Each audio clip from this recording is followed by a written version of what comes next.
ก็ได้พักเกือบ10 นาทีเนาะศรัทธาญาติโยมก็ปิกมาอยู่ด้วยกันตอนนี้เวลา 16:09 นาที4 โมงกับ 9 นาทีญาติโยมกำลังฟังรายการสารธรรมยามแลงอยู่กับอาตมาภาพพระครูอภิวัฒนวิกรมพร้อมกับท่านพระครูสุเมธธรรมเสวีช่วงแรกนั้นได้อู้จาเรื่องเกี่ยวกับธรรมจักรกับปวัตนสูตรที่มาที่ไปความหมายโดยย่นย่อและญาติโยมจะสวดได้ก็แล้วก็จะสวดได้ในเวลาไหนก็อากาลิโกได้ทุกเวลาศรัทธาญาติโยมก็คงจะสบายใจเนาะสำหรับท่านที่สวดมาก่อนศรัทธาบางคนนี่จำได้หมดแล้วนี่รับตาก็สวดไปเสื้อตมาว่าดีนะเวลาญาติโยมขับรถไกลๆเนี่ยญาติโยมเอาบทสวดธรรมจักรจะเป็นทำนองต่างภาคกลางก็ทำนองเมืองเหนือเฮาก็อย่างใดก็โยมก็เอาใส่เปิดในรถสวดไปตัวจะดีนะในรถนี่ก็อนุโมทนาตัวก่อนนอนก็ซ้ำดีเวลาคนเฒ่าคนแก่ปู่อุ้ยแม่อุ้ยสักคนเปิ้นนอนอย่าได้ก็บ่รับท่านก็เอาบทธรรมจักรเปิดวิทยุบัดเดียวมีหลายอันเปิ้นฮ้องว่ามีหลายช่องทางเนาะที่จะเข้าเอาก็เอาซีดีเอาแฟลชได้เสียบเข้าไปนอนฟังไปนะฟังเปิ้นสวดไปเฮาก็ว่าไปตัวก็ลวดรับไปตัวอย่างอันก็ซ้ำดีมาเป็นอย่างเนาะช่วงที่2นี้ก็จะอู้จากันสักหน่อยแล้วก็ก้อยวางสายจะวางสายเวลาสัก4 โมงครึ่งเนาะศรัทธาญาติโยมแต่กี้อู้กันค้างไว้ก็จะได้กราบไหว้สาอาจารย์ท่านพระครูสุเมธธรรมเสวีท่านพระครูอู้เรื่องการเข้าถึงธรรมเรื่องการสาธยายอันนี้มีอย่างอื่นอยู่กับการเข้าถึงธรรมของพระพุทธเจ้านี่ครับนอกจากสาธยายธรรมยังมีการอย่างแสดงธรรมเนาะอย่างที่บอกเมื่อกี้5 อย่างครับ5 อย่างครับอันนี้ทุกคนเลยกะที่จะได้เข้าถึงอย่างเงี้ยครับถ้าจะว่ากันจริงๆตอนที่พระองค์แผ่คายพยานนะครับอันคนนี้อย่าได้อย่างนี้เนอะคนนี้อย่าได้นะมีแต่พระเจ้าโหนะเป็นยังเนาะเหมาะสมสำหรับคนนั้นเองที่เขาว่ากิจวัตรของพระองค์ตอนแม่แรงที่ประชุมสงฆ์พระองค์จะแจกแจงพระสงฆ์ไว้หรอว่าตู้เจ้าตัวนี้ไปฮั่นเนอะบาอาจารย์ตัวนี้ไปฮั่นเนอะแจกแจงไปว่าบางทีพระองค์ไปเองก็มีนะครับแล้วก็อันนั้นตอนพระองค์ประชุมเหมือนแม่แรงพระจริงๆพระองค์หันแต่มาเจ้าละว่าจะแจกแจงให้ตู้เจ้าไปอย่างใดไปอย่างใดครับทำเหมาะสมสำหรับลูกนั้นเป็นอย่างอันนี้เป็นนี้แล้วแต่บุญของแต่ละตนทำกรรมนี่เนาะมีโยมถามมาจากปากตังจังเขียนโยมถามว่าอนุโมทนาต่างกับโมทนาอย่างใดครับขอนิมนต์ครับเขาบัดได้เรียนหลักภาษามาเนาะครับอันนั้นแปลโดยอัดก็แล้วกันโมทนากับอนุโมทนาบวกคำว่าอนุเข้าไปหำตวงโมทนาก็คือตัวเดียวกันนะคือมุทิตานั่นแหละคือพลอยยินดีกับคนอื่นที่เพิ่นได้ทำคุณงามความดีแต่ว่าอนุนี่มันบวกว่าระลึกต่อเนื่องกันนะเป็นอนุสติหรอถ้าเราได้ระลึกต่อเนื่องกันเป็นกับกันเป็นขั้นภาวนาเลยนะศัพท์คำนี้นะเป็นอนุสติหรออนุสติอนุตัวนี้คือตัวเดียวกันนั่นแหละคือระลึกต่อเนื่องกันไปนักถ้าเขาโมทนาเขาว่าสาธุนี่อันนี้แค่3แต่ถ้าเพิ่นทำจนถึงทำเป็นกรรมฐานเนี่ยเนาะครับนึกถึงว่าผลตานของตัวเก่าเขาได้ตานนั้นตานนั้นนึกอยู่ว่าเขาได้ตานนั้นไม่ใช่นึกอีกแล้วเป็นเพศเป็นผีไปใช่นะอันนี้เป็นนอกหลักไปนะครับนึกอย่างนี้เป็นตุกโตไปยวนสาราตัวเก่าอย่างก็หาไปใช่เนาะยิ่งนึกยิ่งขัดเกลายิ่งนึกยิ่งผ่องใสพอเขานึกถึงธรรมของพระพุทธเจ้าหรอเพราะนั้นคำว่าโมทนานี่หมายความนึกน้อยไปหน่อยกันนึกนักเข้าไปนึกจนต่อเนื่องคำว่าอนุนี่แปลว่าต่อเนื่องกันหรอบวกหนึ่งนึกยาวๆนึกนักจนถึงเป็นกรรมฐานนะเป็นอนุสติจนเป็นถึงกรรมฐานว่าโดยย่อเนาะครับ อ้าวมีคำถามเข้าก่อนนี่โยมเปิ้นถาม ขอถามเรื่องพิธีเบิกเนตรเอาจังหันศรัทธาเปิ้นกับจังหัน เวลาเปิ้นเบิกเนตรหรือว่าเปิ้นไข่ตาพระเจ้า เป็นจะได้มาเกี่ยวข้องกับพัดนกยุง เอาพัดนกยุงมาปัดตาเนี่ยหยังเนี่ยเพิ่นว่าอันนี้ยอมรับเลยบอกบ่ฮู้เลยครับต้องถามครูบาอาจารย์ที่เปิ้นเป็นวิชาหนึ่งเหมือนกันหรอเปิ้นเอาพัดนกยุงน่ะพัดเอามามีแว่น3อันตัวมีพัดนกยุงมีขี้ผึ้งด้วยนะนี่ต้องเฉพาะทางที่ครูบาอาจารย์ที่เปิ้นเดี๋ยวไปถามพ่อก่อนเนาะต้องถามครูบาอาจารย์ที่ต้องหลวงพ่อพระครูอดุลเอาขอหลวงพ่อพระครูอดุลศิลกิจอันนี้เป็นนอกแบบก็บ่ได้นะเปิ้นมีแบบมีแผนแบบของเปิ้นเอาไปว่าไปเลยก็บ่ได้แว่นพ่องขี้ผึ้งพ่องยาเพิ่นยังเอามาเป็นส่วนประกอบแล้วที่มาที่ไปอันใดก็บ่ฮู้ครับอันนี้ยอมเนาะยอมกันที่เฮาบอกฮู้ก็บ่ฮู้กันก็ยอมกันเนาะครับก็คงจะบ่มีแล้วครับเรื่องคำถามก็มีข่าวสารงานข่าวดำจะประชาสัมพันธ์ให้โยมหน่อยพอดีโยมป้อปั่นนามสกุลอุดรป้อปั่นอุดรอายุ93ปีอยู่บ้านป่าเมือดอำเภอสันทรายเปิ้นได้ถึงแก่กรรมไปเปิ้นตั้งศพบำเพ็ญกุศลที่วัดป่าเมือดเนอะศรัทธาญาติโยมไผฮู้จักมักเกยป้าอุ้ยปันเป็นม่อนแล้วนี่เนาะป้าอุ้ยม่อนปันนามสกุลอุดรอายุได้93ปีถึงแก่กรรมไปโดยลูกหลานเปิ้นจะชาปนกิจศพในวันที่16มกราคมโยมเพชรโยมยุพินอุดรได้ฝากมาเนาะที่เอาไปขึ้นเงินใหม่แม่นแล้วไปแว่มัดมือให้อุ้ยแล้วก็คืนวันพุธก็อาตมาจะไปบรรยายธรรมเนาะที่วัดป่าเมือดคืนวันที่14ก็ญาติโยมอยู่ใกล้อยู่เฮมจะไปฟังเทศน์ฟังธรรมก็ขอเจริญพรตั้งแต่คืนนี้เป็นต้นไปที่วัดป่าเมือดอำเภอสันทรายก็แจ้งให้ท่านทั้งหลายได้รับทราบผลที่ฮู้จักมาเกยลูกเต้าลันเลนสักแต่บางทีเจ้าภาพเปิ้นกั้งบอกบุญบัดตันกาเนาะบ่ได้เจิญบ่ได้บอกไว้อย่างใดเนาะบางคนก็ฮู้จักมาเกยก็ขอเจิญไปร่วมแสดงความเสียใจไว้อาลัยต่อไปนี้ก็จะเป็นการเปิดสายญาติโยมทั้งหลายได้โทรมาจะจะแจ้งผลการรับฟังกาจะร่วมสนทนาธรรมก็ขอเจริญพรข่าวสารงานขาวดำนี่ถ้าว่าตัวเจ้าภาพเปิ้นแจ้งมาอาตมาก็จะประกาศถ้าว่าฝากมาบ่กล้าประกาศเคยมีเหมือนกันพอโตประกาศไปแล้วเปิ้นโทรปิกมาตายเถอะเนอะมีเถอะเดี๋ยวมีเหมือนกันนะโอ้ประกาศไปจัดนักโตเสียลูกหลานเปิ้นโทรมาโอ้พันเปิ้นตายเถอะเนอะหรออันแหมลายเราอันที่เวียงเป่าแม่แก้วอวดร่างแม่แก้วอวดร่างนี่เกินชั่วโมงเขาคนเต้นมาหมดนะแล้วก็แม่แก้วนี่ก็จัดรายการเพิ่นก็ยังโทรมาอยู่วัน2วันเพิ่นยังโทรมาอยู่เบิดลองฟังบ่เนาะเพิ่นโทรมาโอ้ครูบาอาจารย์ตั้งเวียงเป่าปกเกียมไปแอวแล้วน่ะ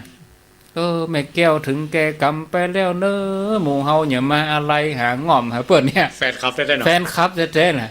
ตกแห่งวันแม่แก้วโทรมาอีแม่บ่ตายไปตู้หรอกรอดตายไปว่าอาตมาก็เลยบอกว่านี่แก้วหลอดฟ้าแต่เนาะอุ้ยเนาะโอ้ถึงแต่ในโลกอีแม่อันรับไปมิ่งไปแน่เกินชั่วโมงนี่เขาว่าแม่บ่รู้สึกตัวละเขาพอคนเต้นคนอย่างไรวะปีกมาเดี๋ยวนี้ได้เปล่าน่าบุญเนาะอันนี้งานเขาดำกับประกาศได้ฝากได้เนยโยมเนินรายการตมานะได้หมดแต่คะแนนว่า1เจ้าตัวคนที่ฝากมานั้นต้องยืนยันหรือบ่อ่านก็ถ่ายบัตรถ่ายหยังมาให้พออันนั้นถึงจะประชาสัมพันธ์ได้บริการสังคมเนาะบริการสังคมบอกว่าตั้งเมืองเป้าเมืองฝังเชียงไฮ้ในเวียงดอยสะเก็ดที่ไหนที่ใดก็จะประชาสัมพันธ์ก็ได้0998366322เปิดสายให้ญาติโยมได้โทรมาตอนนี้เวลา 4:10 20 นาทีไผจะโทรมาสนทนาก็ขอเจริญปอนรับสายเจริญปอนสาเจ้าจากดังใดอ๋อจากบ้านแม่อายเจ้าแม่อายแม่อายตำบลตาตอนพุ่นกะโอ้เจ้าบ้านตาบักแกง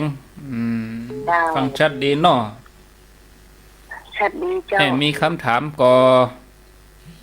คำถามผมมีแต่ว่าอันในธรรมจักรนี่ผมสดที่วันก็ได้สดไม่วันโอ้ได้ถึงวันได้หมดแม่ได้หมดถึงวันก็ได้อย่างวันนี้วันศีลซ้ำสวดได้เจ้าซ้ำได้3 เวลาก็ได้เนอะก็ได้ยินเขาว่าอย่างอันนี้มันจะไปเอาเขาว่ากะเอาเขามาแปะเฮาอย่างเอาสดคนเดียวเฮาดูอย่างท่านพระครูเพิ่นว่านะจะไปฟังเขาว่านี่จะไปฟังเนอะเจ้าโมทนานะครับเขาว่าเนี่ยนี่ยุ่งเมืองนะยุ่งบ้านยุ่งเมืองกับเขาว่านั่นเจริญปอนเจ้านี่คือโดยสเก็ตเจ้าว่าจะได้สวดธรรมจักรนี่เท่าสวดคนเดียวนี่หมายถึงว่าสืบชะตาที่เก่าพ่องตั้งบ้านตั้งจองอยู่ดีมีสุขที่ดีกว่าเจ้าก็ได้จะเอาไปลงจัดอันก็ได้นะถ้าขอถามท่านเลยถ้าหากว่าคนที่สวดไปแล้วเนี่ยเหมือนกับว่าบางคนนี่ถามว่าที่สวดมนต์เนี่ยได้ยินพี่สวดก่อนเวลาไปทำงานอย่างต้นจะสวดตัวมันก็ดีอยู่อะค่ะแต่ว่าดีกับต้นแต่บางคนก็พอว่าสวดตัวเปิ้ลบางทีแกสวดแล้วแกหายใจยิ่งซับเนี่ยค่ะบางทีว่าพระพุทธเจ้าสวดลงมาได้แต่เขาหู้นะว่าก็สวดมันลงมาได้อ่ะมันจะเป็นบาปเป็นกรรมกับเจ้าเดี๋ยวรอฟังเนอะแล้วมันจะถามเจ้า0998366322เจริญปอนไหวสาเจ้าจะได้ยายจันแม่ร่วมทำบุญซื้อเครื่องมือแพทย์เนี่ยวันที่เนี่ยก็28 มกราแม่ทำบุญร่วม500นึงไปส่งไปเจ้าไหวสาธุสายต่อไป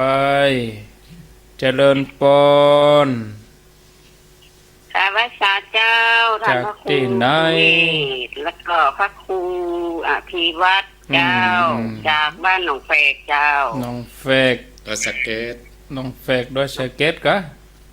เจ้าวันนี้มีคำถามก็หามีเจ้ามีอยู่ว่ามาเลยจนก็ยังจำคำของท่านพระครูทั้งสองนะเจ้า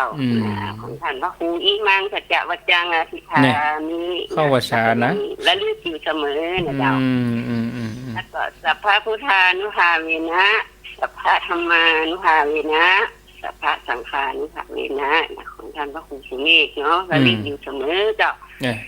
อันนี้จะถามว่าบทคัดธรรมจักรเนี่ยมันต่างกันกับอันเอวัมมีอย่างไรเจ้าบทคัดคือต้นว่านุตรังที่ทำสุขีเนี่ยก็เอาไปท้ายด้วยสังคีตันตัมพนามาเตต่างกันกับบทนี้ได้อย่างไรเจ้าบทคัดนี่เปิ้นเอาไปเนี่ยจะได้รอฟังในวิทยุเนอะกับไว้สาธุ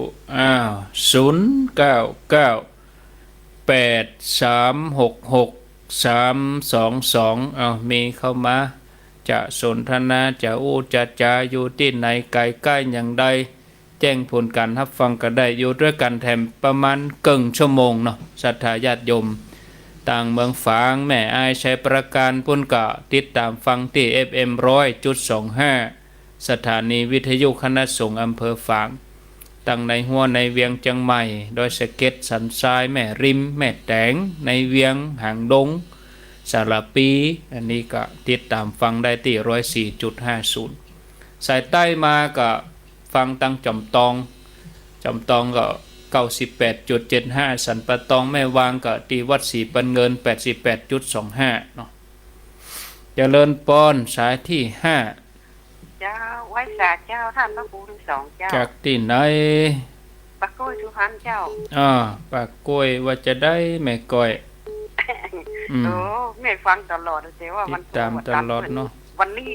ตันพอดีวันนี้ จับพอดีเนาะวันนี้โอ้ เจ้าฟังแล้วมันเข้าใจดีท่าน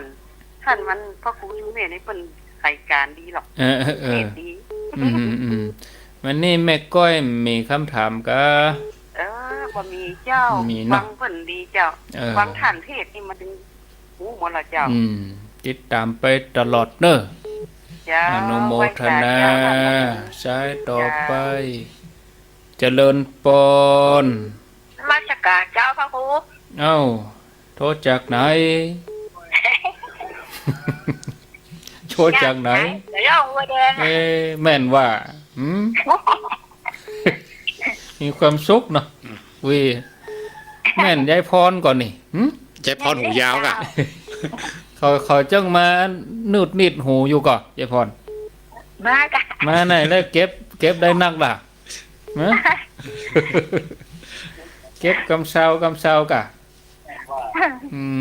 ยายพรฟังตลอดยายพรนี่ตึงมาเจ้ามาแรงม่วนใจเนาะน่าเอาธรรมะเป็นที่เติ้งวันนี้อันอู้เรื่องหยังกันอาตมาเขาอู้เรื่องหยังกันจำได้ก็อู้เรื่องธรรมะเนี่ยกะที่ฉันว่านั่นน่ะกะที่อู้เรื่องธรรมะนี่นะปัญหาเนี่ยถามปัญหาน่ะร้ายก็ไปจันไปถามปัญหานะถามพ่องกะกึดคำถามมาตั้งก็ใครได้ธรรมะก็ใครฟังเจ้าลุงก็ฟังธรรมะตัวยายพรนี่ตึงเดือนมาก็ได้แล้วล้อยายพรน่ะเหมือนเดิมมาเหมือนนักอ่ะยกไปเลย700แก่700ปลายลูกหลานปั่นเฮ้อดำเนาะข้างปีหน้าเลยนะข้างปีหน้าจะได้800799นะอดเอาเด้อโมทนาเด้อเจ้าราชการเจ้าตุรองบัวแดงเจริญปอน ไว้สาเจ้าท่านพระครูทั้ง2ลูก2องค์เจ้ารายงานตั๋วกรรมหนองบัวสวัสดิ์เจ้าอย่างไก่ก็มานกห้องเช้าวันนี้ได้เก็บความรู้จะนักแต่เรื่องตรวจธรรมจักรเพราะว่ากำลังเริ่มตรวจได้3-4 เองนะนี่เปิดหนังสือกันไหมนอนน่ะเจ้าเปิดหนังสือเนาะตรวจแล้วซึ้งมันโล่งใจแล้วก็รับดีเจ้าดีแล้วกันอนุโมทนาเจริญปอนสายต่อไป0998366322 เจริญปอนครับไว้สาพระครูครับโทษจากที่ไหนน้องเบลผู้วิจารณ์ทั้งสายตาน้องเบลกะครับฟังชัดดีเนาะ104มีคำถามครับพระครูครับเจิญเลยเวลานั่งสมาธินี่มันดีจะได้ห้องครับนั่งสมาธิดีจะได้ด้วยด้านใดนะถ้ามันครับแล้วของมันดีจะได้แล้วของมันมีประโยชน์จะได้ครับเดี๋ยวรอฟังเนาะได้นะครับน่าจะตันอยู่จะห้าตึก10 สายเอาละเนาะครับกลับไว้สาน้องเบลสายต่อไปสายที่9เจริญปอนการเจ้าทั้ง2ลูกโทษจากไหนแม่เจ้าแม่ไปวัดแม่สถาปลานเพนอเพิ่นว่าอันเจ้าตู้เจ้าดอยหล่อมาเทศเป็นท่านเขากะเบิดแล้วกะมันผูกกะมันผูกกะแม่ก็บ่ฮู้ว่าอันเพิ่นว่าอันงานอะไรอย่างมีตั้งแต่เมื่อเจ้าตู้เจ้าดอยหล่อมาเทศอีลูกประกาศตะกี้ดูแม่อยู่ทางใต้ที่อย่างแม่อยู่ใต้เทกินแบบทรายได้อย่างมันจะอยู่ปุ้นหรอกชบปอปันชบอุ้ยปัน รู้จักพี่ติ๋มเขาอยู่รู้ น่าก็ซบป้อปันน่ะก็ ว่าหัวพี่ติ๋มอ๋อพูดเมื่อคืนเนาะเดี๋ยวแม่อย่าไปฟังเนอะ กี่ข้าวแรงแล้วก็ไปเนอะ เจ้า โมทนาสาล้านก็ใกล้หันเนาะวันนั้นก็ป้อนานผู้จานปล้านนะเนาะไปอยู่ด้วยกันหันน่ะป้อนานน่ะเอาสายที่10สุดท้ายเจริญปน ชาญนมัสการเจ้า โยมพิษสมัยเนาะ เจ้า มันจะได้ สวดธรรมจักรเท่าคืนนี่นะว่าข้า ได้ เจ้า สวด สวด เนาะ มาตั้งแต่ปี2550โดโอ้เปิดเทปตัวเนาะเปิดฟังตัวสวดไปตัว แบบตอนแรกที่เรียนต้องเปิดเทปต้องใช้ความพยายามแล้วนี่ว่าได้คล่องเลยกะว่าได้คล่องเลยบอก อันนี้แบบปากเปล่านี่โอ้ดีกะดีแต่ก็อย่างถ้าเราสวดของแล้วเนี่ย มันจะทำให้เราสบายนะถ้าเราวันหนึ่งถ้าสวดได้14 รอบอันนี้สมบูรณ์14 รอบถ้าเราบอกไปไหนนะจะโอ้ดีแต่กะน่าอนุโมทนายาวนะยาวยาวกะโคยาวมากใช้เวลาประมาณ16 นาทีบทหนึ่งน่ะเจ้ารอบ1 รอบรอบหนึ่งน่ะเจ้าเอาแบบจ้าหน่อยเนาะตัวเต็มแล้วอ๋อต้องฟังอีน่ะก้อยว่าไปอีน่ะเนาะโอ้ก้อยว่าบัดก้อยว่านี่มานั่นมันต้องเอาดังๆเลยบอกว่าเฮาของว่าเพิ่นมีจังหวะอนุตตรังอริยสัมโพธิเอาต้องเริ่มเข้าไปนะดีแล้วว่าตั้งแต่นั่นเลยนะบทต้นว่าบทอย่างเงี้ยฮะบทคัดก่อนมีว่าเมสุตังไงบทคัดป่นบทคัดบทคัดถ้าบทคัดมันมีเป็นหน้าเลยนะเจ้าเนี่ยถ้าใครว่ามันดีสวดแล้วมันดีก็ลองไปเป็นอย่างเนาะต้องไปว่าต้องไปนั่นเขาฟังสวดไปเลยเนาะยินดีเงินไปเถอะเงินมันสบายใจสวดไปเถอะเนาะเงินแล้วสบายใจเงินไปเลยโมทนาเอาสาธุขออนุญาตพักสายก่อนเนาะพักเรื่องโทรศัพท์ก่อนก็ตอนนี้เวลา4 โมงครึ่งไปแฮม2 นาทีทวนสายก่อนเนาะ1แม่อายตาตอน2แม่คือโดยสเก็ต3แม่จันเดินสาย4น้องแฟกด้วยสเก็ต5ปะก้อยแม่ก้อยสุพรรณ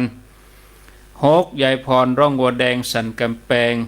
7น้องบัวชัยประการ8น้องเบล9ปาลานสันทราย10โยมพิษสมัยดอนตันที่แม่คือโดยสเก็ตนี่ว่าเฮาสวดคนเดียวนี่ก็เหมือนได้สืบชะตาบ้านสืบชะตาตัวเก่าไปด้วยกะ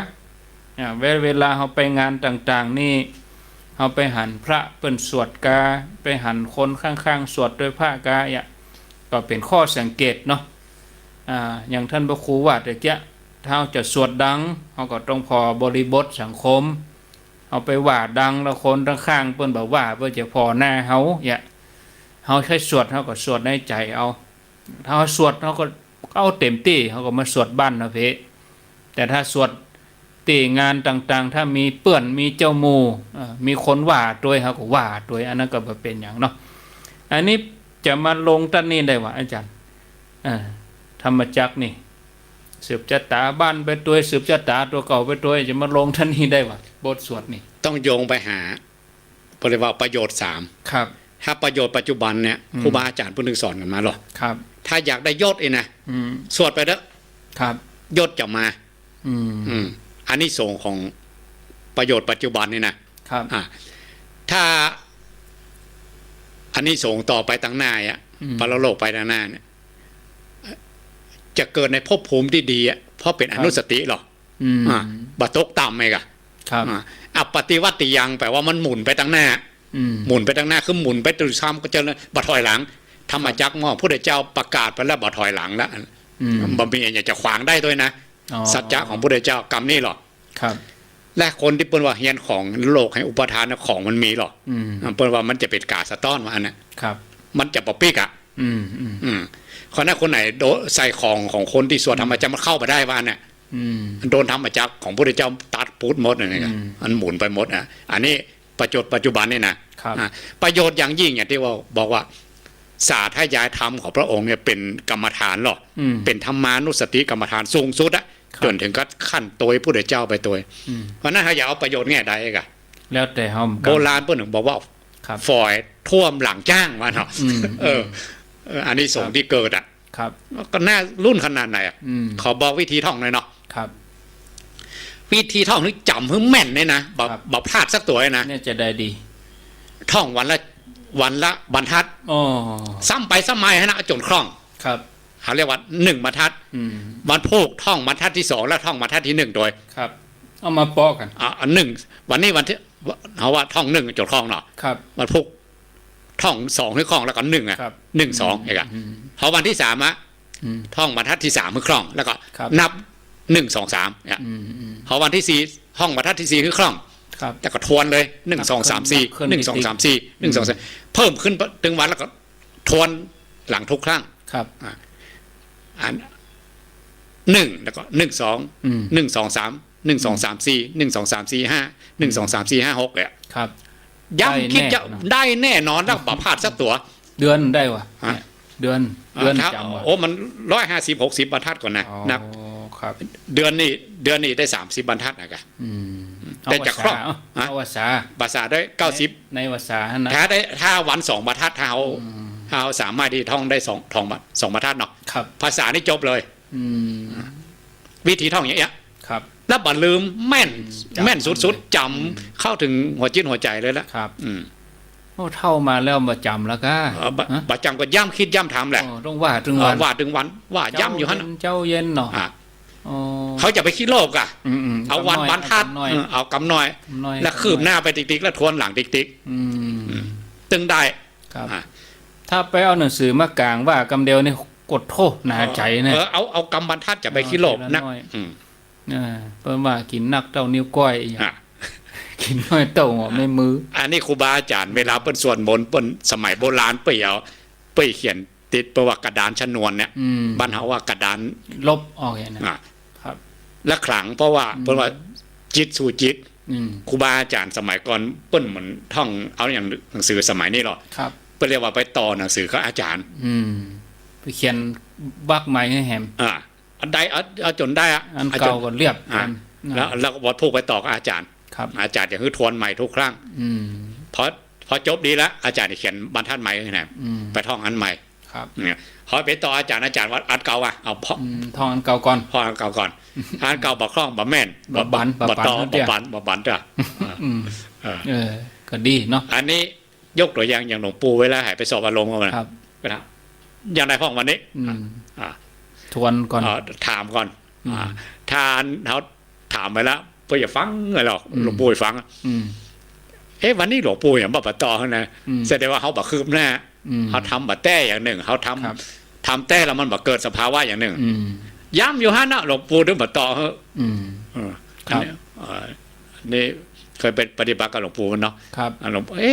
หลวงปู่ยังบ่ต่อวิชาอย่างเขาอย่างเอาไปมาเขาไว้สังเกตว่าเขาเนี่ยบ่แต้เนี่ยบาหันผลมันบาหันผลนะแล้วเปิ้นหู้เฮาอ่ะก็ป้นผ่านมาคิดรุ่นกับลูกศิษย์ก็ดักไปหมดแล้วกันมันนี่มันอ่านหนังสือมานี่อันนี้เอาว่าจะไปบอกให้เพิ่นก็ได้นะได้ความรู้ที่ในตำรานะบ่ทันไปโอ้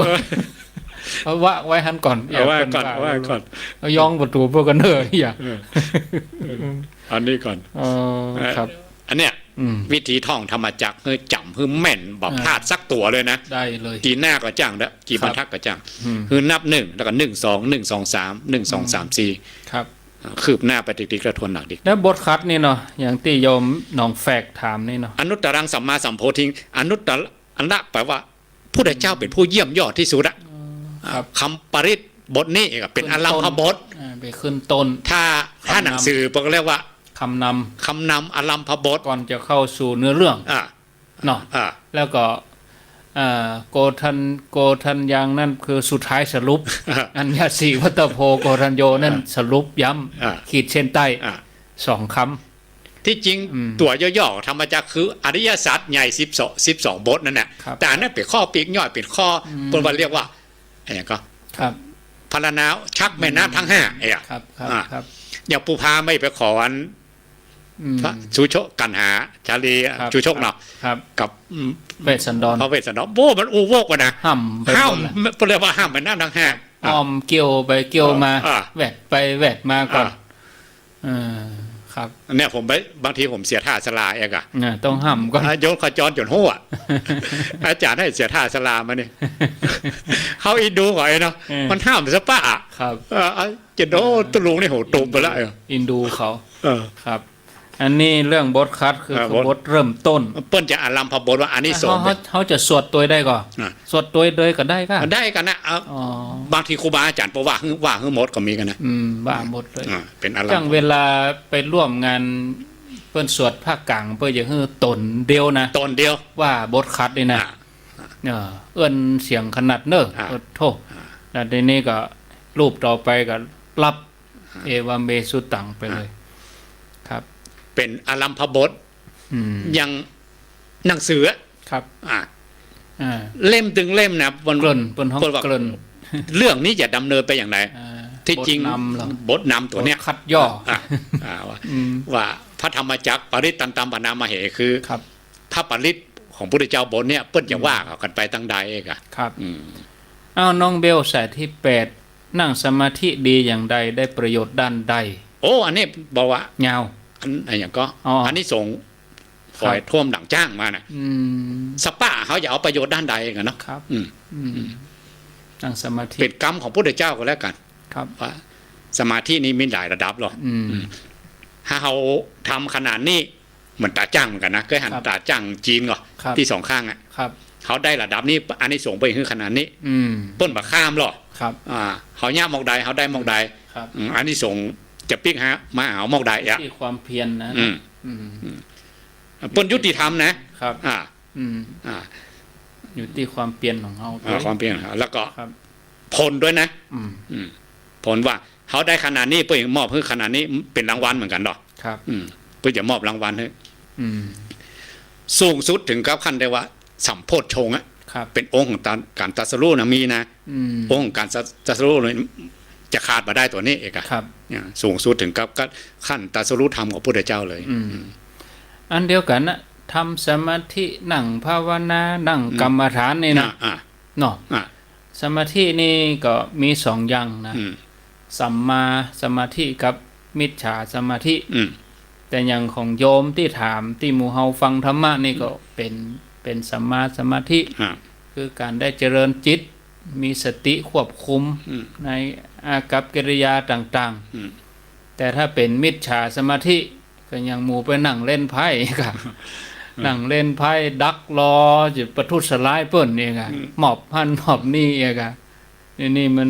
มีสมาธิเหมือนกัน อืม แต่เอาไปใช้ในตังที่ผิด อืม ที่บ่ถูกเนาะปาลานสันทรายก็อนุโมทนา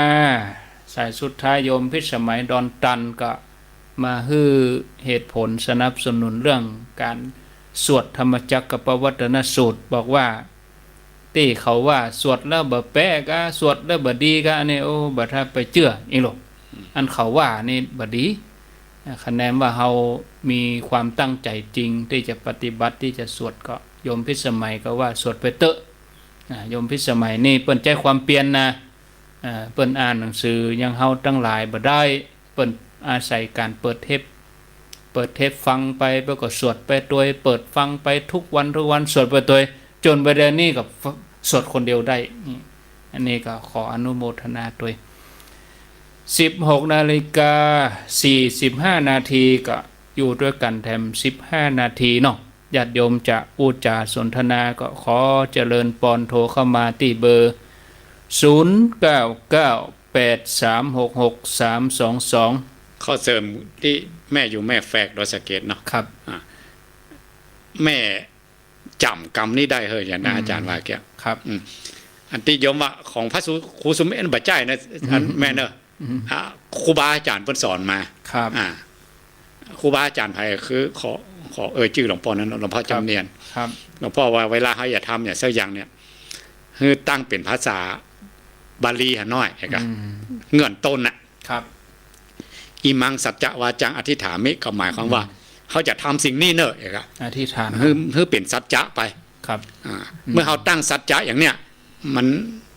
ใจที่เขาตั้งสัจจะว่ามันจะบังงอนแง่นคอนแคนมันจะบรรลุง่ายๆถ้าเขาบัตั้งสัจจะแล้วมันจะลอยๆอ่ะ ครับ มันทำมันอย่างแล้วมันบัสำเร็จมันจะลอยๆไปถ้าเขาตั้งสัจจะมันกลัวเสียสัจจะหรอ ครับ มันจะได้เอาตัวเองกันเนาะ อ้าวสายต่อไป ช่องสุดท้ายเนอะเจริญปอน โอ้ยจากเจ้า จากที่ไหน โอ้จากแม่ลินเจ้า แม่ลิม โอ้จากทั้งสองลูกเจ้า เจริญปอน อุ้ยมอนอุ้ยมอน อุ้ยหมอนอายุเท่าใดอุ้ย เจ้าอุ้ยมอนอายุ95 โอ้ เจ้า 95ล่ะ ที่อยู่อมก่อยนะแม่เนาะ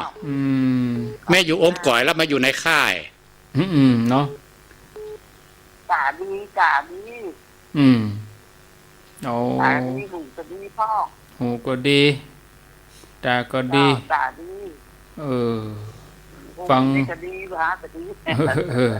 ฟังรายการตลอดเนาะ เจ้าฟังรายการตลอดฟังผู้ตนผู้องค์เจ้า อุ้ยชื่อหยังก็ ฮะ อุ้ยชื่อหยังชื่ออุ้ยอ่ะฮะ อุ้ยแดง อุ้ยแดงท่านพระครูเพิ่นว่าอุ้ยที่อยู่อม แดง อุ้ยหม่อนแดง ที่อยู่อมก่อยนั้นแม่นก่อ แหงๆเนาะ อู้แหงๆอ่ะอยู่อมก่อยแม่นก่อแม่อ้าว แม่อยู่อมก่อยนะแต่ก่อนแม่อยู่อมก่อยอ่ะแม่อม แม่นแล้วเนาะโมทนาสาธุสายต่อไปเจริญปอน เจ้ากราบไหว้สา จากที่ไหน สององค์นะเจ้า โทษจากไหน ขอบพระคุณนะเจ้าแม่ขันแก้วประแดงอายเจ้า เจ้าของคำถาม ที่ชี้แจงคือได้เข้าใจบ้างละ แม่ตั้งประโยคคำถามมาได้ชั่วโมงบ่ดีเนี่ย นี่นะกับเจ้าโอ้ยมาได้แม่ขันแก้วได้ฟังคำที่อันหลวงพ่อเทศเมื่อหลายพุทธก่อนมาละแล้วมาใครเข้าใจอะจ้ะเลยขอถามท่านพระครูแหมแต่แม่ก็สวดนะได้คำแนะนำที่ดีแต่กาท่องทีแล้วบรรทัด2 บรรทัดนี่นะท่านจะจำแต่ท่านเนาะท่าน ทำไปตั้งใจเอา เจ้า เริ่มวันนี้เลยเนอะวันศีลเนี่ยเริ่มวันนี้เลย แต่แม่ก็มาได้สัก3 เดือนนี่แหละเนาะ ดีแล้วอนุโมทนา เจ้ากราบไหว้สาธุ ละอ่อนนั้นเลี้ยงเป้านั้นสวดได้หมดป.2 ป.3 ป.4ละอ่อนเลี้ยงเป้านะ ต้องยกย่องครูด้วยกะ ท่านมหาเสาแก้วพระครูปริยัติรัตนโชติ แล้วครูไปสอนนี่แหละอ่อนท่องได้อย่างไร เนาะสุดยอดแต่นะญาติโยมจะเริ่มวันนี้ก็ได้เริ่มสวดมแมลงนี้เลย หรือว่าจะเริ่มมันพุกเดือน5ออกค่ำจนถึงฮอดวาสาบุญกับพทุได้แล้วกะสวดได้ละศรัทธาญาติโยมเนาะอยู่ว่างๆไม่ได้ไปที่ไหนเหมือนแรงมาก่อนนอนสวดเหตุกรรมรับสายเจริญปอนเจริญปอน เจ้านมัสการรอบ2ว่าจะได้ อย่างท่านพระครูสมเด็จว่าเนี่ยถูกต้องนะเจ้าข้าพเฮียนเนี่ย คือตอนเช้าตอนตี 4 ตี 5เนี่ย จะเฮียนสักประมาณ60 กรัมนับเอานะ นับเอา อยากจะบอกพลาดจ้ะ 60 กรัมถ้าเราเฮียนมาแล้วก็สักตอนบ่ายแหมหรือว่าก่อนหรือว่าเขียนเข้าตอนแล้วเฮียแถมเขียนแล้วเรามาเฮียนปอกแหมต้องมาเช้ามาถึงไม่ตอนเมื่อคืนมาเฮียนแถมเจ้าปอกกันแหมเอา3 อันนั่นมาปอแหมกระท่องนี่ฮะเนาะแล้วท่องเมื่อเช้าเอา3 อันนั่นมาท่องก่อนรอท่องต่อแหมอีกต่อไปเรื่อยๆเอาจนจบเจ้าพอจบปุ๊บมันเหมือนบันทึกไว้ในหัวสมองเลยคือจบแล้วเป็นเลยเจ้าโอ้ดีแต่อันนี้บอกว่าพระครูสุเมธสอนได้ถูกต้องใจสุดนี้เนาะดีแล้วกันโมทนาดีเอาสายต่อไปเอาเหีย5 สายก็พอแล้วเอาเดี๋ยวนี้สายที่3 099836632เจริญปนกราบนมัสการพระอาจารย์ทั้ง2 ท่านเจ้าค่ะว่าจะได้ยมเปียกเจ้าค่ะอย่าเปียกนั่งไขของไปก็ฟังไปเจ้าค่ะก็ปลื้มเจ้าค่ะพระอาจารย์ปลื้มในธรรมในบทพระธรรมจักรนะเจ้าค่ะโยมฟังไปโยมก็คิดตามไปด้วยเนาะเพราะว่าพระธรรมจักรนี่ก็คือปฐมเทศนาของพระพุทธเจ้าโยมก็เคยฟังหลวงพ่อท่านสอนนะว่าก็คือเป็นบทตั้งแต่สอนตั้งแต่เบื้องต้นจนเบื้องปลายเบื้องต้นก็คือการสอนให้พุทธบริษัท4ใช่ไหมคะพระภิกษุพระสงฆ์พระภิกษุณีใช่ไหมคะแล้วก็อุบาสกอุบาสิกาให้ได้รู้ความเป็นจริงของเรื่องของสังสารวัฏเนี่ยก็คือที่เราเกิดมาเนี่ยเบื้องต้นเลยเราเกิดมาเนี่ยมันมีแต่ทุกข์อันดับแรกเลยในอริยสัจ 4ใช่ไหมเจ้าคะโอ้โยมฟังแล้วโยมก็คิดตามนะโอ้พระพุทธเจ้าท่านบอกว่าท่านเนี่ยเปรียบนะเจ้าค่ะว่ามนุษย์เราเนี่ยสัตวโลกเกิดมาเนี่ยน้ำตาในทุกภพทุกชาติเนี่ยที่รวมกันมากมายกว่าน้ำในมหาสมุทรอีกเจ้าค่ะความสุขเปียงเจ้ากับปลายเหล็มปลายเข็มทิ่มลงแผ่นดินยังหาไม่มีเลยโอ้ถ้าเรามองเห็นในความเป็นจริงตรงนี้นะเจ้าค่ะโอ้เราจะเกิดความรู้สึกปัญญานะเจ้าค่ะเขาเรียกปัญญาที่เราจะเข้าใจว่าโอ้ชีวิตนี้เนาะมันเกิดมาเพื่ออะไรไม่มีอะไรเลยเปล่าคุกโลกเหมือนอย่างที่หลวงพ่อเคยสอนนะเจ้าค่ะมีแต่ความทุกข์โดยถ่ายเดียวนะคะในระหว่างวันเราไม่เคยสังเกตปวดเมื่อยหิวข้าวต้องอาบน้ำทำนู่นทำนี่ก็เพราะอะไรมีแต่ความทุกข์บีบคั้นตลอดเวลาโอ้โยมฟังแล้วโยมก็คิดตามนะพระอาจารย์แล้วก็ปลื้มนะมันปิติในธรรมก็เนี่ยเจ้าข่าวก็โยมตั้งแต่โยมสวดมาก็หลายปีแล้วเจ้าค่ะก็สวดไปก็เมื่อก่อนก็โยมก็ไม่เคยได้ทำความเข้าใจพอหลังๆโยมก็มาปฏิบัติแล้วก็เริ่มเข้ามาศึกษาว่าพระธรรมจักรเนี่ยสอนอะไรบ้างเดี๋ยวนี้จำได้หมดแล้วเนาะโยมจำได้หมดไหมธรรมจักรจำได้หมดเจ้าค่ะโยมสวดแล้วโยมก็พยายามที่จะน้อมใจตามเข้าไปทำความเข้าใจในบทสวดด้วยเบื้องต้นคืออะไรสวดทุกอริยศาสตร์คือมองให้เห็นความเป็นจริงของความทุกข์เกิดมามีแต่ความทุกข์แล้วก็สมุทัยก็ต้นเหตุของความทุกข์เกิดจากอะไรก็เกิดจากอะไรก็เกิดจากความเป็นตัวเป็นตนที่เราต้องมานั่งกังวลในเรื่องความทุกข์ก็คือธาตุขันธ์ในร่างกายของเราโยมก็พยายามทำความเข้าใจทุกครั้งเจ้าค่ะเวลาสวดดีแล้วแจ่มแจ้งวันถึงว่าโยมถึงได้ฟังแล้วโยมก็รู้สึกปลื้มเจ้าค่ะปลื้มหมายถึงว่ามีความปิติว่าโอ้ที่ครูบาอาจารย์สอนมาที่พูดมาเนี่ยโอ้เราคือแบบมันเบื้องต้นเนี่ยให้เราเห็นแค่ความทุกข์ก็เกิดจากในตัวเราในทุกอย่างที่มันบีบคั้นอยู่ทุกวี่ทุกวันทุกเวลาอยู่เนี่ยแต่เพียง